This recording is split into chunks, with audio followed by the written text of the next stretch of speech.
So in life, there are moments when you stop and ask yourself, how did I get here?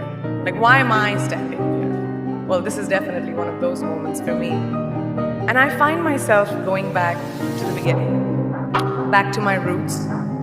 I was born to incredible parents, amazing parents who served as doctors in the Indian Army. I was the firstborn.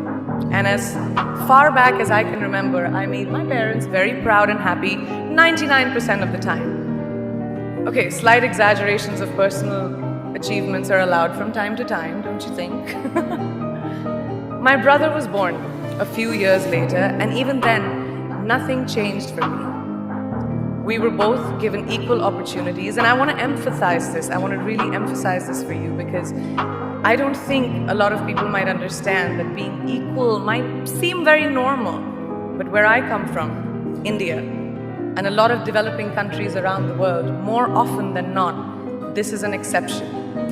It's actually a privilege. My first experience of the glaring disparity between boys and girls came at a very, very young age. I grew up in a middle-class family with extremely philanthropic parents who constantly reminded me and my brother how lucky we were and how giving back to those who were less fortunate was not a choice. It was a way of life. Simple.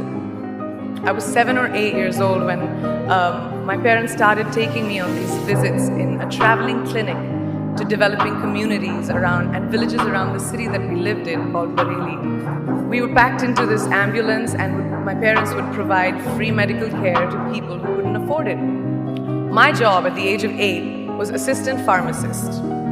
So I would count all the medicines, put them in an envelope and give it out to patients, and I really took my job very seriously. Very seriously. But the more I went on these expeditions, the more I began to notice the simplest things that distinguished a boy from a girl or a man from a woman. For example, girls were pulled out of school when they hit puberty because they were considered ready for marriage and babies. That's 12 and 13, while boys still enjoyed their childhood. Or basic human rights such as healthcare were denied just because they were women. Let's call this whole experience trigger number 1 for me. Fast forward a few years and many, many triggers in between. Like a producer-director, for example, early on in my career, I must have been about 18 or 19, telling me that if I didn't agree to the ridiculous terms or painfully low salary in his movie, that he would just replace me. Because girls are replaceable in the entertainment business. That was a memorable one. Made me decide to make myself irreplaceable. But I think what really moved the needle for me and ultimately led me to create the Priyanka Chopra Foundation for Health and Education, and around the same time partner with UNICEF, was an encounter with my housekeeper's daughter. About 12 years ago, I came home from set early one day and she was sitting in my library reading a book. And she must have been 8 or 9 years old, and I knew she loved reading. So I asked her, I was like, it's a weekday, why aren't you in school? And she said, oh, I don't go to school anymore. So I went and asked her mother and I said, why isn't she in school? And her mom said that her family couldn't afford to send her and her brothers to school, so they chose the boys. The reason, she would eventually get married and it would be a waste of money. I was completely blown and it shook me to my core.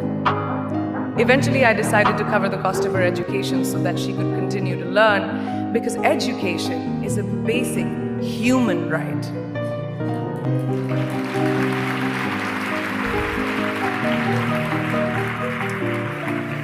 And a huge necessity, especially today. From that point on, I was determined to make a difference in as many children's lives as I could, in whatever big or small way that I could contribute. There's a really, really beautiful quote that I read recently, and I think it's absolutely appropriate to explain what I'm trying to say today.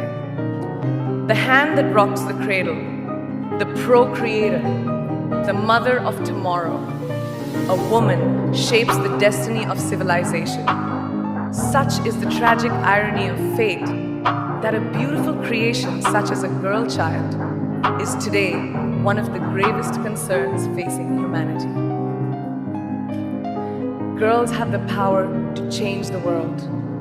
It is a fact, and yet today, girls are more likely than boys never to set foot in a classroom, despite of all the efforts and progress made over the last 2 decades. I'm just going to give you a stat, more than 15 million girls of primary school age will never learn how to read or write compared to 10 million boys. Primary school, it's the beginning of our future. Over the last 11 years, I have witnessed firsthand the incredible work that UNICEF does for children around the world, especially victims and survivors of child marriage, displacement, war, sexual violence. But there is still so much work to do. And for me, that is the fuel to my fire.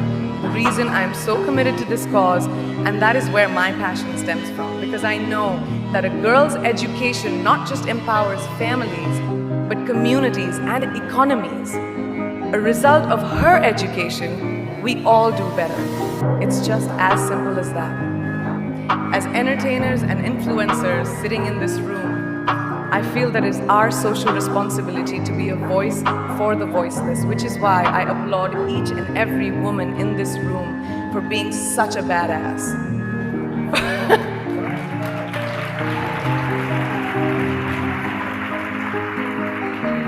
For using your platform and your voice to contribute to change, and for ensuring that there is not even one lost generation as long as we are alive.